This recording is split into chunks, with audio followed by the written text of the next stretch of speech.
Welcome, Anat. It's a pleasure to have you here. Thank you so much. And thank you as well, I have to say, for this group. I've had the pleasure of joining a few of your Friday sessions, and it's a wonderful way to practice our tools. And I know how much it takes to run a group. So I just want to say thank you for just showing up every day in your group as well. It means a lot. Even though we don't always comment, I think it does, we do see it, and it does mean a lot to a lot of people. So thank you. You're welcome. You're welcome. And I have been looking forward to our conversation today because we are going to talk about how to amplify our communication through Lego Serious Play. Absolutely. And I have to say that this particular talk has actually challenged my thinking a little bit about the use of LegoSeriousPlay.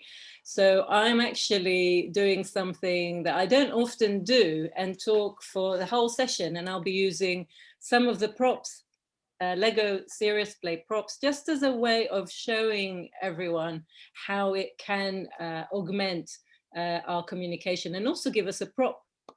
So we've got that to look forward to. Yeah, it's going to be amazing. It's going to be amazing. So, Anat, we will talk about Lego Serious Play, but first, tell our audience who Anat is and what's her story. Wonderful. So my name is Anat, and what I'm going to do actually is I'm going to take you on a little journey as we kick off. And I'm just going to show you the immense power of our own imagination. So if you close your eyes, dear audiences, what we're going to do through the magic of your imagination, I'm taking you now to Mediterranean land where the sun shines for 80% of the time. So you are now basking in some warm sunlight. It's warming your skin. You can hear the waves, you can hear the sea, the Mediterranean Sea is very close to where you live. And you can also hear people, because in this land, people talk at very high decibels. It sounds like arguments all around you, but actually it's just the way people talk. They're also waving their arms about a lot because they love big gestures. And there's kids everywhere. Everyone's outside because it's so warm and sunny. You can hear the ice cream vendors on the beach. And basically, it's just a glorious experience. So I want you to open your eyes. And just like that, through the magic of communications, I'm going to transport you to the UK. So we were just in Israel, which is a lovely, sunny Mediterranean country, and that's where I grew up. And just like that, just in the way that you open your eyes, at the age of 10, I was transported to the UK. Now you can tell you're in London because it's so grey. And if it's not obvious, I'm going to put a flag here so that you know you have now changed cultures, changed countries, and you are totally confused. So just going to maybe stick another box under here just to raise this. So this is me at the age of 10. You can see me. I've got a square box on my head because actually I don't speak any English. So here I am at school and I'm feeling a bit mute. I'm feeling like nobody can understand me, which is very frustrating. I can't understand what's going on. And I know, Parul, you talk about this quite a lot, about the need to be heard, the need to be seen. And I think I felt very invisible here. In fact, I almost need to turn myself upside down. So what was happening to me at the age of 10, not really understanding what's going on around me, is that I was using my eyes a lot. And I was sitting there in the classroom, not understanding much, but what I was observing was how the teachers communicated and what it was that they were doing to engage the school kids. And some of them were very dull and very boring, and they barely opened their mouth. very few gestures, but some of them spoke with a lot of passion. So you see this little red brick, there's a lot of passion there. Some of them had a lot of energy, and a lot of just a lot of growth was evident. And I think what I was observing was the non-verbal communications that people use to augment their stories, and what a huge difference that can make to your audience's engagement. Now, of course, I didn't know any of this when I was sitting there listening to it, but I just noticed myself that there were some classes that just inspired me and just wanted me to know more, encourage me to learn more and find out more about what was going on. And some were just classes where I would daydream. I was very good at maths because you don't need much English for that. I was very good at French because we just started speaking French, and we had one of those wonderful labs, écouter et répéter. I don't know if you know them. It's just wonderful. It's just like, I mean, if you think about it, this is the late 70s, and in this school there was this laboratory, they called it the lab, and everyone had their own kind of cubicle and their headphones, and you just had exercises to listen to. The teacher was at the front, everyone had headphones on, and you would listen and you would repeat, and every now and again the teacher would plug into your cubicle and just say, oh, that was wonderful. And because I was learning this language with everyone else, I was very good at it. So it was amazing. I could speak better French than English. So a very confusing time, a time of a time of feeling like an outsider, a time of not belonging, not understanding where everybody was. I remember in Israel, all the kids are outside. Nobody plays outside in the UK. And in fact, if you want to see anybody after school, you have to book in advance. It's just absolutely mind-boggling. So a very steep learning curve. But I think, you know what? I think I've got this trajectory, and there was a big growth at the end of it. I obviously learned a lot. And the kids as well, you know, it's really interesting. You know, as I was building this model, I was reflecting on the kids and how they interacted with me. And with the benefit of hindsight, and whilst building this model, I realized that some of the interactions that maybe looked like teasing, you know, I remember one girl nicked my shoe one day, so I was hopping along and I was thinking that was a cruel thing to do. But in hindsight, I was thinking, well, do you know what? This is the way that they could communicate. They wanted to get a reaction, a response out of me, rather than just me saying, I don't understand. And it kind of made me look at the whole situation very differently. It's a very fast way to learn a new language, just to be immersed in a new culture. And after that year, I mean, I wasn't brilliant, but I could definitely make myself understood, which was a really big deal. So that was the big kind of hurdle, challenge, and really I think what has inspired me eventually to move into communications. But before that, let me show you another model. Before that, I have to say that I'm a bit of a geek. I don't know how it happened, I honestly don't. But I just had this tendency towards sciences. I just loved anything to do with the human body and how it worked. And in fact, at one point, when I was at school, I spent a day with a dentist because I was convinced that I wanted to be a dentist. And having spent a day with a dentist, I realized that there was no way that I wanted to spend my life just peering down people's mouths. And it was really the studies that attracted me. So I actually ended up studying to be a pharmacist, which was brilliant. I really, really loved the studies, the pharmacology, even chemistry, all those hours in the laboratory. I don't know, it was just fun. I really, really loved it. And I ended up, if I show you my model, my next model. So this is me. I've got a little, it's another period of growth. And as I say, I just loved pharmacy school. I went to Brighton as well, so by the sea. So connecting with my roots, if you like. And I've got this door here. You can see that it opened a huge, big door for me. Pharmacy did, because I then went on and worked. You won't recognize this little bit, but this is actually hospital. I was working for the NHS for many years as a hospital pharmacist. And again, there was a lot of passion by the teams working in hospitals. So, you know, you've got the doctors, the nurses, the nutritionists, there's a whole team looking after the patient. And you don't really know that unless you're kind of in the system.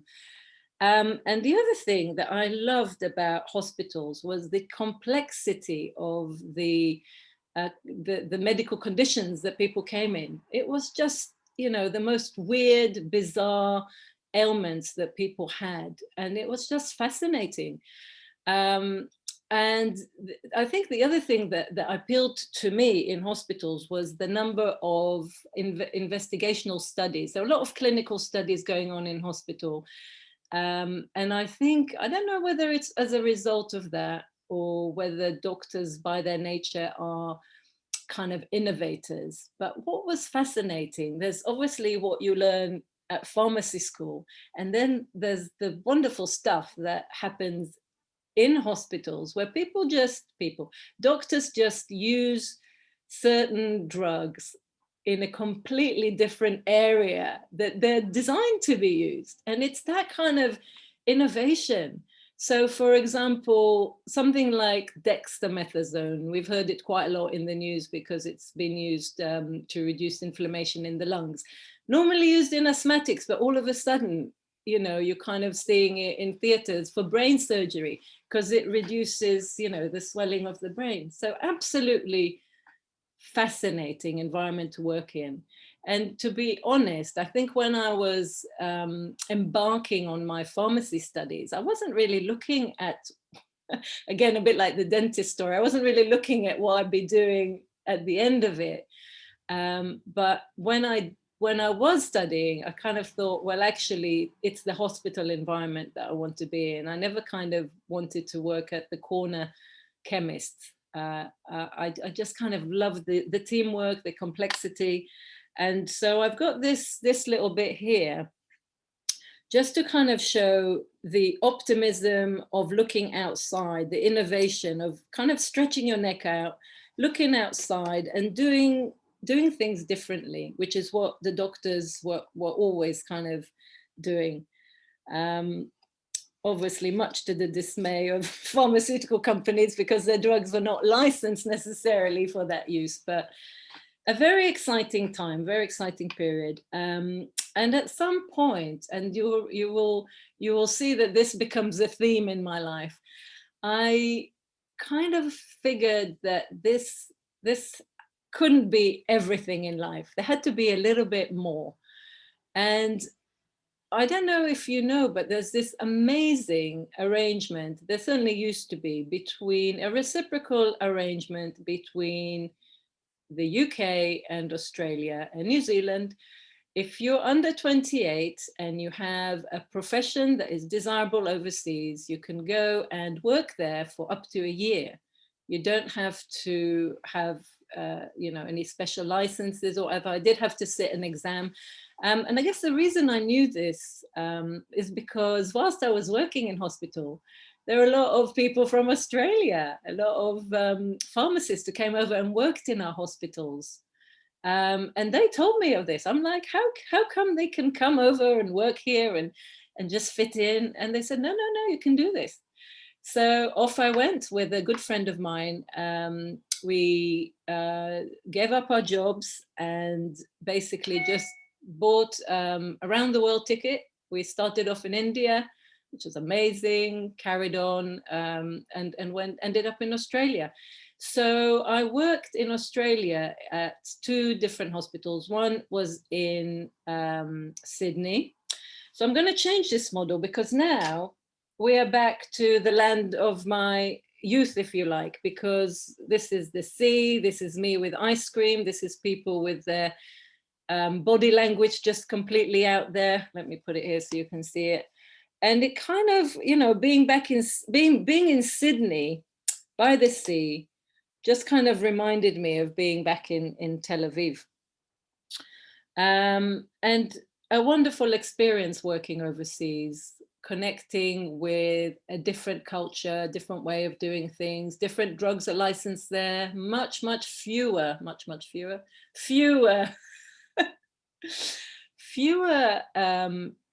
kind of, if you like, fewer drugs are licensed over there. So everything became more limited, which meant that you had to be more creative again. I moved from Sydney to Melbourne, again, seeking a change. And there I worked at a children's hospital. So a beautiful experience of a completely different city, because Melbourne is a little bit more, whereas Sydney is all about the sea and the sun and the fun, Melbourne has got a lot more culture, and it's more about the restaurants and the theaters. And so it was a completely different perspective. And I guess I went there because some of my friends who were working with me in the UK went back to live there. So I was visiting them, and I got this job. And this period of being somewhere completely different, out of my normal environment, being surrounded by pharmacists, by doctors, kind of made me think, okay, where can I go with my pharmacy skills? And I had it in my mind that the next destination had to be the other side of the fence, which is the pharmaceutical industry. So I came back. Where's my next model? I got a job with a pharmaceutical company. Let me just tilt this down. And let me show you, because this period in my life was an explosion of growth, really, because completely different culture, completely different way of working. I started out in the medical division. I've got a spanner because we were forever trying to understand what are the challenges out there for patients, for doctors, for nurses. I then, and I have to say, this orange head is a tribute to the logo, the colors of the logo of this company that I worked for. It's GlaxoSmithKline. So orange is, you know, I don't know, it was such a wonderful period in my life that I think every time I see the color orange, it just reminds me of that.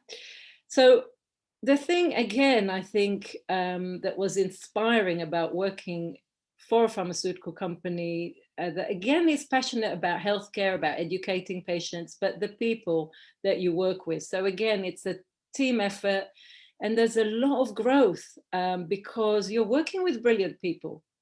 And when your environment is brilliant, when people are motivated and they care, they really care about what they're doing, you can't help but grow. So I think it taught me a lot about setting goals, about having clarity. So you can see these two bricks are translucent because the vision and where we were going was always clear, and it was clear to everyone. I've got a ladder here. Don't know if you can see it from the side. There is a ladder there because, again, I was growing in this company. I moved from medical to marketing to sales. We won a lot of awards. It was just a magical period of time. And then, again, see this little skeleton. I was thinking, so I was going through these rotations. I think what I loved about this company, as well as the diversity, of people and the talent that I was surrounded by, there was something about diversity of roles. So I held quite a few different roles. And it got to a point where I thought, well, for the rest of my life, what I'm going to be doing if I stay here is just kind of going through a cycle of a similar role, but at a higher level. So just going up higher and higher and higher. There were a lot of carrots, you know, great salary, you've got a car, you've got, you know, your phone, laptop, so lots of carrots. But this translucent brick here was kind of the skeleton standing on was kind of my vision. And I thought to myself, is this it? Is this going to be my life? There's got to be a little bit more out there. So what was that? There's got to be more. Oh, there's got to be more. Is that the universal sign? I didn't know that. No, I just did it. It will become our sign now. So there you go. It's got to be more. And again, really interestingly, where my change, my opportunity for change comes from is, where's that lovely model, is going back to ice cream and sea and sun. So I went back to Australia. I went back to a place that I discovered first on my travels, a place called Byron Bay. Now, Byron Bay is a surfer's haven. And in fact, my vision was to learn to surf. And I just thought, I'm just going to take time out. In fact, initially, I asked for a sabbatical and they said, yeah, sure, go off for 6 months. And I said, no, I need a year. And it wasn't approved. But you know what? By the time you imagine what your future is going to be like, and you visualize everything, you're already there. You're already there. And so when they said no, I said, well, do you know what? I'm going anyway, and I'm leaving. So I learned to surf in this little place, which was filled with music. And it was also filled with a lot of Israelis. So all of a sudden, I'm talking Hebrew again. I'm celebrating all these festivals millions of miles away from home with a Jewish community in Byron Bay, of all places. Who would have dreamt it? And it kind of got me thinking, because throughout the years that I've been living in the UK with my parents, we would go backwards and forwards because we still had a lot of family in Tel Aviv. And so there was always this kind of feeling that I had, that I'm not really English. I mean, obviously I'm not. And I kind of was missing that connection, that feeling of being at home. And I thought to myself, you know, on frequently on visits back and forth, I was thinking, oh, I wonder what it would be like to live here. So I think the seed was kind of already there, but the life in Byron Bay for what was 9 months gestation was the inspiration there was to why not? You've given up your job. Why not? So I did. I came back to the UK. I set up my consultancy, which was really just about bringing teams together and helping them with their communication. Because obviously by then I'd managed a few teams at GlaxoSmithKline. And the bit that I really loved was the people, managing people. And by the time I got to managing people, I had quite a bit of experience in the pharmaceutical industry. So I had quite a lot that I could offer my team.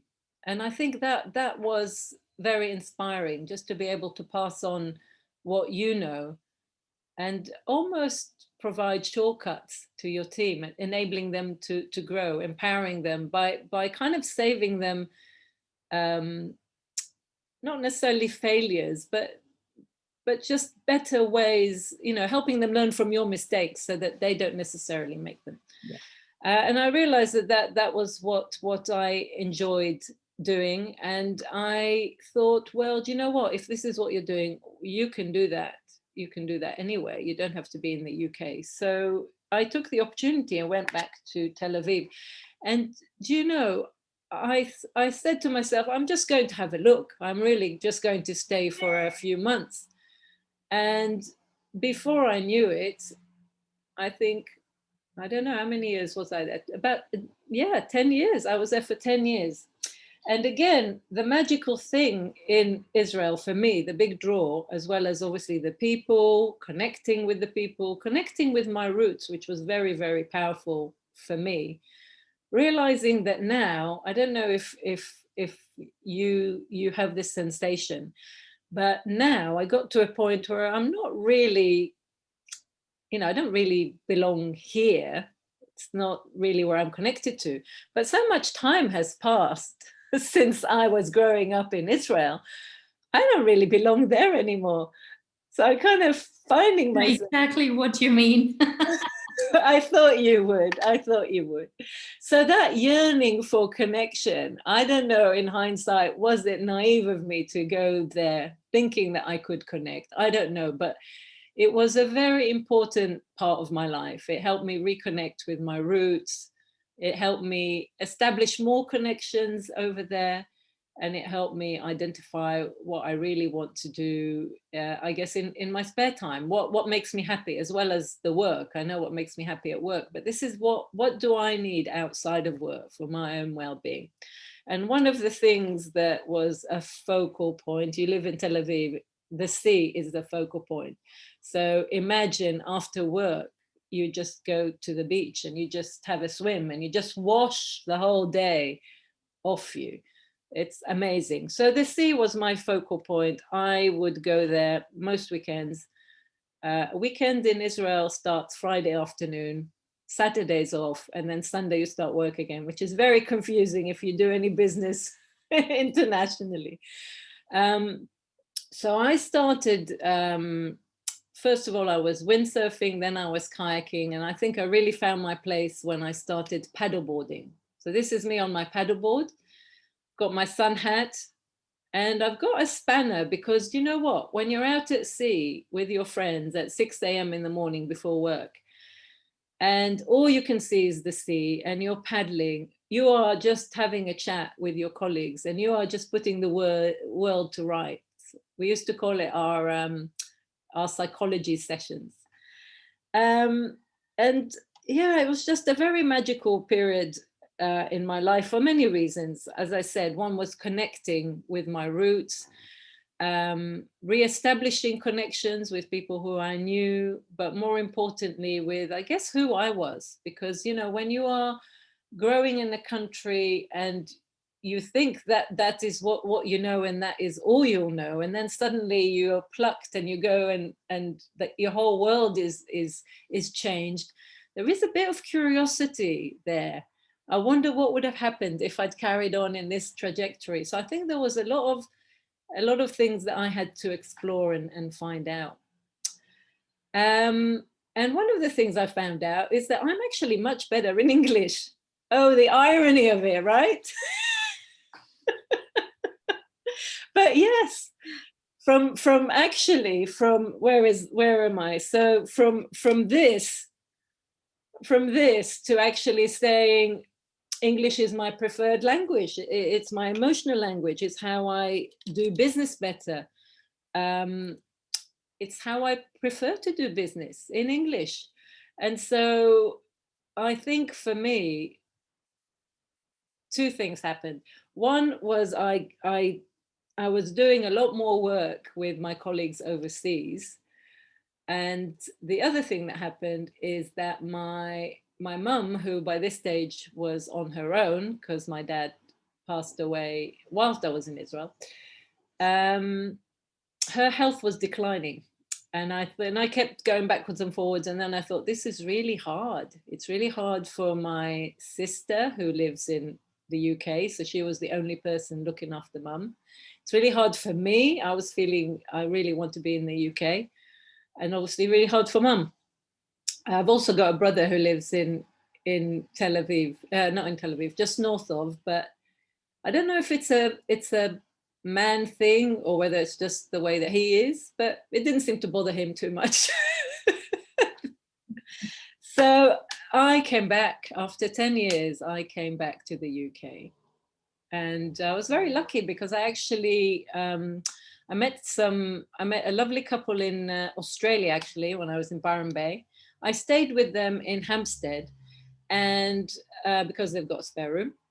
And it just so happened that the lady in the flat above, which is where I am now, was relocating back to Canada, and they needed somebody to rent the flat out to, and I was just moving back, and it was just amazing. So I ended up in Hampstead, by Hampstead Heath. And as you have gathered by now, nature is very important to me, and so I call it my sea substitute. So I guess another model I want to show you, which is actually the same model. It's my GSK GlaxoSmithKline model, is kind of what I'm doing now, because bizarrely, well, not bizarrely at all, the people I work with are people who left GlaxoSmithKline as well. Anat, hold on. We can't Yes. see it. Yeah, that's better. Carry on, please. Yeah, so these people who I worked with at GlaxoSmithKline, some of them set up their own communications agency, and I started working with them. So I'm going to actually take this skeleton off. We started running, facilitating communication workshops for scientists. So throughout my career, the people I work with are always in healthcare. It's what I really love doing. I'm really passionate about it. And obviously, knowing the science, I can add a lot of value. So this company, communications agency, was recruiting people who used to work at GlaxoSmithKline. And they only work with people within the healthcare industry. And a lot of our workshops were overseas, so we do a lot of travel. I was on a workshop yesterday, and one of the people there used this to represent a large gin and tonic. So I'm going to steal that and put it here, because what we would do after every workshop, we would have a large gin and tonic, and we would have a massive debrief. We would just, again, I guess from our pharmaceutical industry background, you always pick your workshop to pieces. What worked well, what didn't, what can we do better? So again, tremendous opportunities for growth, because surrounded by brilliant people, everyone is passionate. And you know what, when you're inspiring, when you're in the profession of inspiring other people to bring the best out of themselves, well, what happens to you is that you want to become better and better, and you're forever looking for new ways of growing yourself, improving and facilitating what you do for other people. So this is the environment I'm kind of in now. I've also got my own business, but I do a lot of work with these people. Certainly used to travel a lot, and now everything is virtual. And one of the things that I went off, as well as getting a coaching qualification, one of the things that I discovered along the way through constellation work, using figures. In fact, on one of my coaching sessions with a small business manager, he was having trouble with his team. And I remember we were working at the Health Foundry, which is a shared community space. It's near Waterloo. It's in fact opposite St. Thomas's Hospital, one of the hospitals I used to work in. And we were sat there because I was renting it out as a shared office space, meeting other healthcare professionals. And I invited him to this space so that I could coach him. And I thought to myself, because I was still doing my coaching qualification, and we just had a constellation exercise. And I just got a plate from the kitchen, and I had all these figures. And I said to him, you're having challenges with your team. So rather than tell me about it, why don't you show me what the setup looks like? And honestly, for the next kind of hour, this guy, Graham, who's actually a pharmacist, just sat there and completely, he was completely absorbed with this plate and the figures on it. And it was just such a wonderful way of coaching someone, because all of a sudden it wasn't about the relationship between you. It wasn't necessarily about building trust in order for them to open up. There was something to defect or detract from it being personal. And just by moving the figures around and just asking, why is this person pointing this way? And you know, away from your vision, the whole company is going this way, but you've put this person the other way. So there were a lot of insights, and I think that had sown the seed for me that there are ways to connect with people that are different. The next thing to happen was I was invited to a showcase of positive psychologist graduates, and they each kind of showcased their workshop. And one of them was LegoSeriousPlay. And the lady who showed us the session actually brought a suitcase full of Lego and just facilitated a session. And I was like, oh my God, I have got to learn how to do this. It was just so fascinating because it is a way of connecting with people very, very quickly. So remember my dilemma as a 10-year-old. All I wanted to do was connect with people very quickly. And it really kind of ignited a need, or satisfied a need in me. And I just thought, I've got to go and learn how to do this. So found out all about it, and off I went to Copenhagen. Of course, the home of Lego. And I spent the most wonderful week there, probably about a year ago. No, sorry, 2 years ago now. And you know what? It was just a week of intense learning, but it was all through play, and it was just so creative. And again, didn't know the people I was doing the course with from Adam, but by the end of like the morning, we like knew so much about each other, all because of the power of this tool. And so I started introducing it into my business. So I think one thing to know about LegoSeriousPlay is that it actually started out as a strategic planning tool. So a very, very serious tool. It's not just about building, it's about building with intention. And I have to say that sitting here yesterday and this morning, just building these models, just so I can share some of my journey with you visually, I couldn't help but notice that when you are building, so the process has a number of stages. The first one is building. And when you're building, especially if you're building about your experience, that visualization and that immersion takes you back to that time. And before you know it, you are encountering those emotions. The next stage is always sharing it with someone else. So as I was sharing it with you today, again, I was revisiting those emotions, but also I was discovering new things, as you do when you tell something to someone. When you vocalize it, when you hear yourself talking out loud, you just remember, or you just get these insights. I think the other thing is there's no way I would have, I've got no notes and I haven't got any slides, and I'm just telling you a story. And there were so many important things that I didn't want to forget. And I just stuck them in my model as metaphors. So, my little red brick is passion, is heart. The little flowers are growth, and they're like little signposts.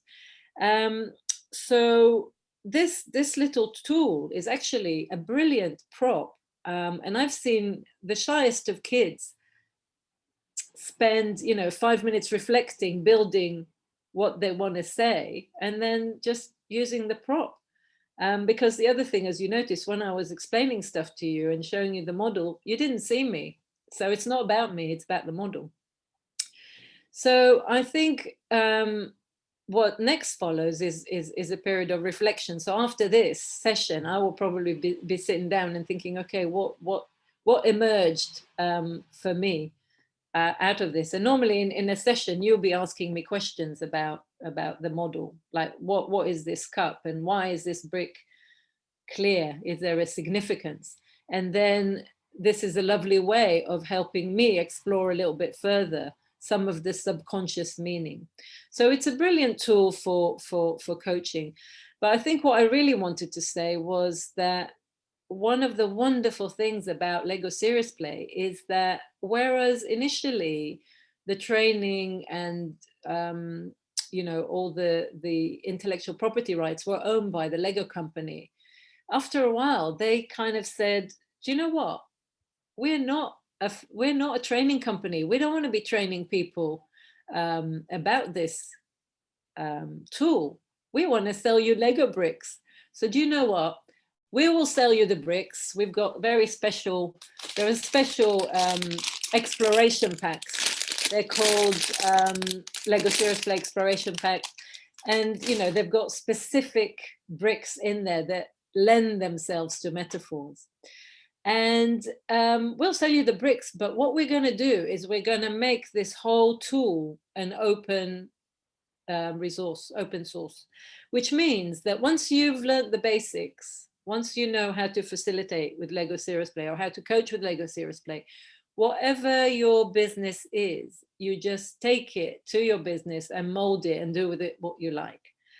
And in fact, during lockdown, what I discovered, I don't know about you, but when lockdown started and everyone moved to Zoom and everything was going online, for me, there was a kind of the wind of innovation and change kind of blew through my window, and I thought, why not try and facilitate with Lego virtually?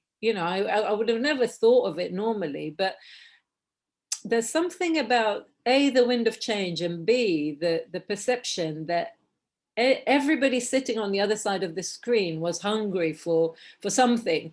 And I just kind of thought people were so forgiving. You could just try anything and they'll be, oh, never mind, you tried it, great, thank you for entertaining us. And I just thought, why not? I'm living here on my own. I had a strong need to connect with people. So I started running these happy hour sessions on Fridays. And so this is it, one more model. And you know what? It actually started out as my need. I wanted to connect with people, but also I wanted to explore what you could do with LegoSeriousPlay. And so I was, and I still am, for anyone who's interested, every Friday, it's normally at 5 for 1 hour. We call it happy hour. Some people will bring their gin and tonic. There you go, gin and tonic. In fact, I'm going to put it on this model. And every week we explore a different theme, whatever's going on, whatever we want to explore, actually. So we've got people who are grief counselors, people who are facilitators, business coaches, strategists. But every week we kind of try and put a different spin on it just to see where we can take LegoSeriousPlay. And I think the nice thing about it is that it's probably one of the few Zoom meetings where everybody gets to build, but everybody gets to share.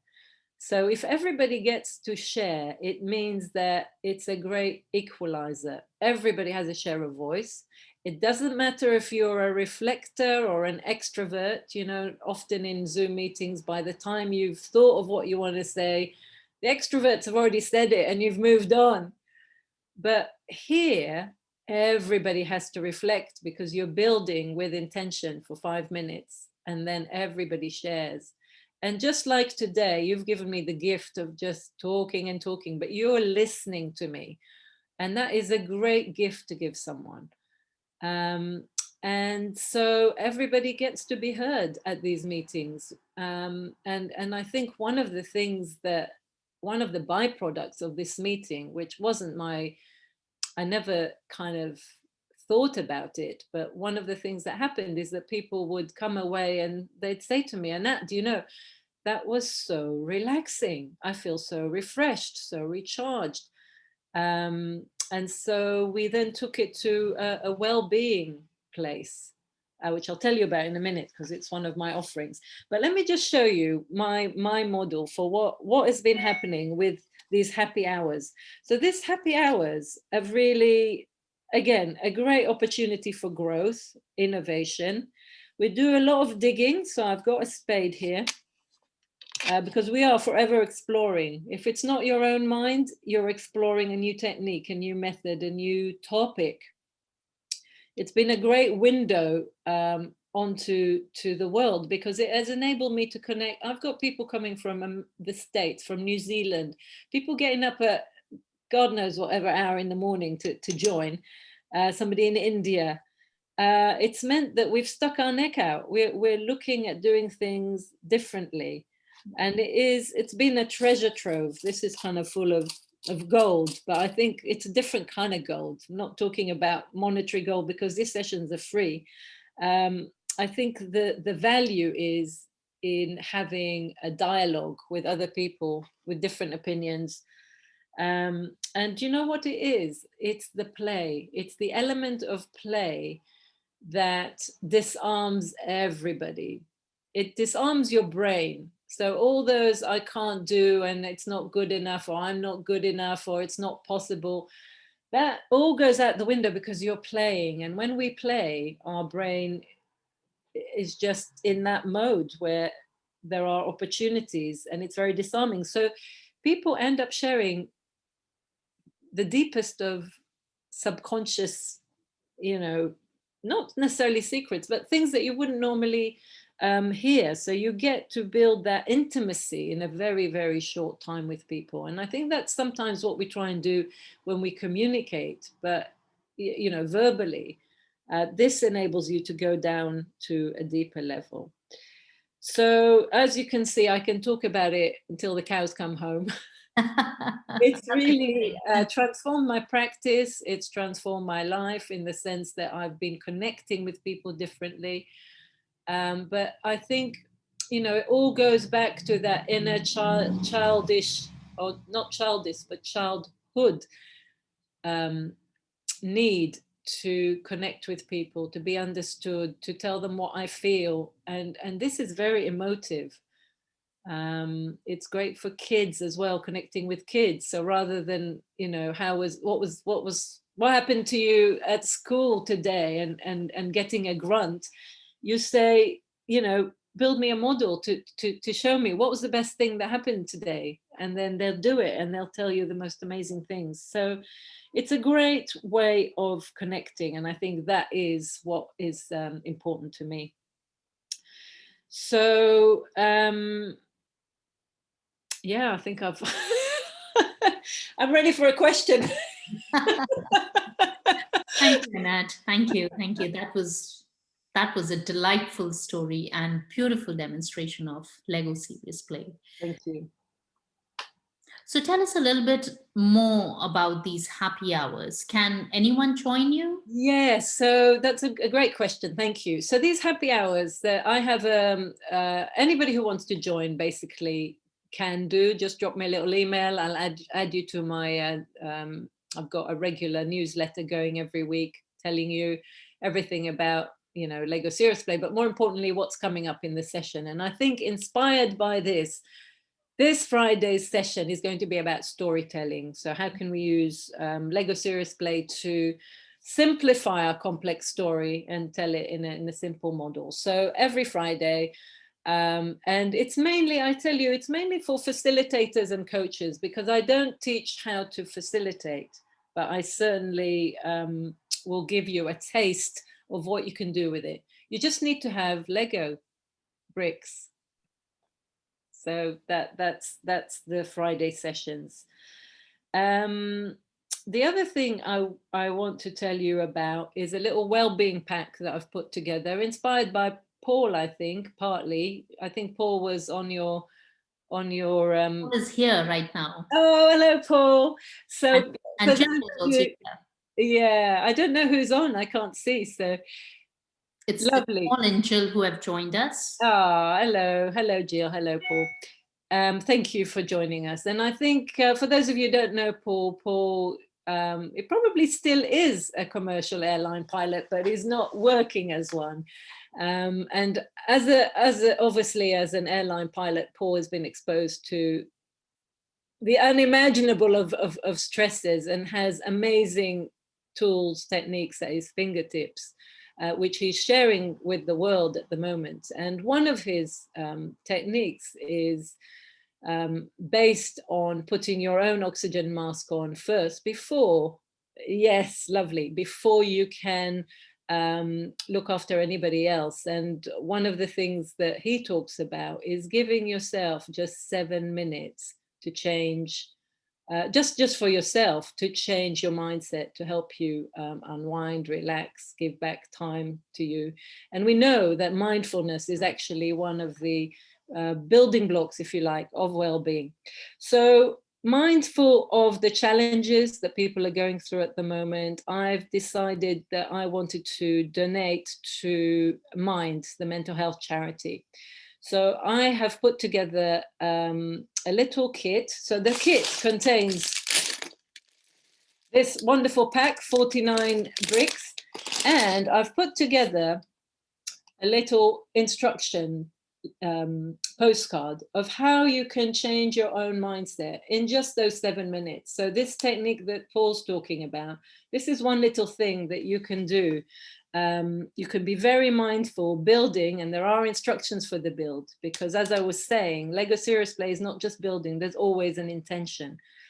So this kit, together with a little bag to put all the bricks in, is yours for a £10 donation to Mind. So I'll put the link in your group, because the donation goes straight to Mind, and in return I will send you one of these amazing mindful kits, and it's just my way of, I don't know, it's my way of demonstrating this technique and helping people with their mental well-being, because this tool is so what is it, it's so immersive, you just get absorbed into it.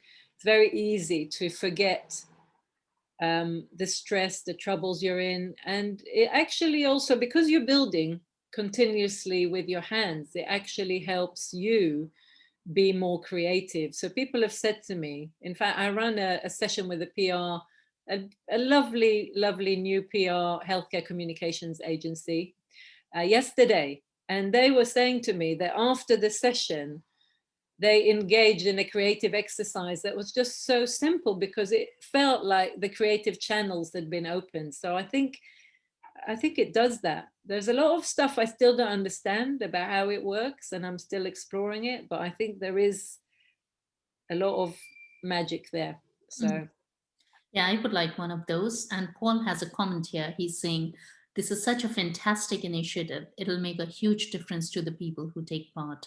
And that's true. That's true. Yeah. yeah, thank you. I mean, it's a double gift, because you get this, and then somebody else will benefit, obviously, from the services and support that Mind provide.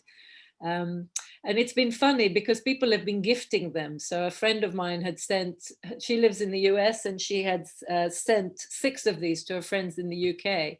And throughout the week, she's been sending me pictures of what they'd built. They just thought it was amazing. Yeah, so it is. I think it reignites the child in us, and it allows us to connect with the creativity. We are all creative, and we don't know what we're capable of, and this enables you to connect with that as well. So that was what I want to say about that.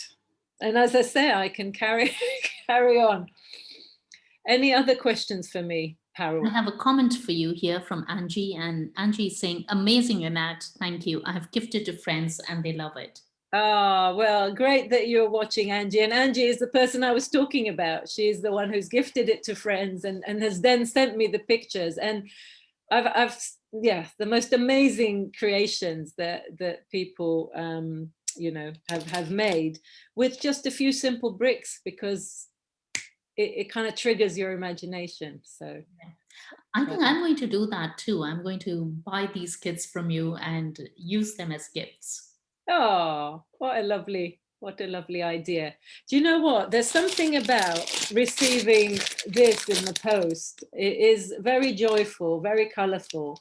And then, of course, the special instructions on the back for what to do, just guide people. So it becomes a more purposeful exercise. And one of the things is to also share it with somebody else in your family. So it will encourage more communication, which is clearly our mission here. Yes. To improve communication in the world. And for me, it's connection, but yeah, through communication. Absolutely. Anat, before you go, tell us, how can people get in touch with you? So, very good question. I think the best way, either through this group, I'm also on LinkedIn. And if you have been inspired by some of the conversation about LegoSeriousPlay, as I've said, I host regular Friday happy hours, but I also regularly write up about those happy hours. So if you look for me under my name on LinkedIn, there'll be so many posts about the wonderful things that we have enabled to explore with this technique. So it will give you a little bit more information about what this is about and what you can do with it. I think that's the important thing. Everyone here who's interested can take it into their own practice and enrich their own offering and offer something different to their customers. Yeah. Yeah. Anat, thank you so much. That was such a delightful conversation. Really, really loved watching everything that you have created, and what amazing storytelling through these beautiful, bright props. Thank you so much. No, thank you. Because as I said earlier, it's this, first of all, having this space is always a gift, being heard and listened to for, I can't believe, it's been an hour, is just an amazing gift. But also, I think the inspiration to just tell my story completely through models has just been, a great challenge for me, and just something to try and do differently. So I thank you for the inspiration, and again, thank you for everything that you're doing in this group. I really love it, and I've also joined your challenge, so I Oh, look forward to seeing you next week. welcome, welcome. We are going to have some good time Oh, on I'm the sure, story yeah. I'm next week. sure, yeah. Wonderful. Thank you, Anat. Thank you so much to everybody who has joined us live. Thank you, Angie. Thank you, Paul. Thank you, Jill. Oh, great that you're there, guys. Thank you for your support. Bye bye now. Bye, bye, everyone.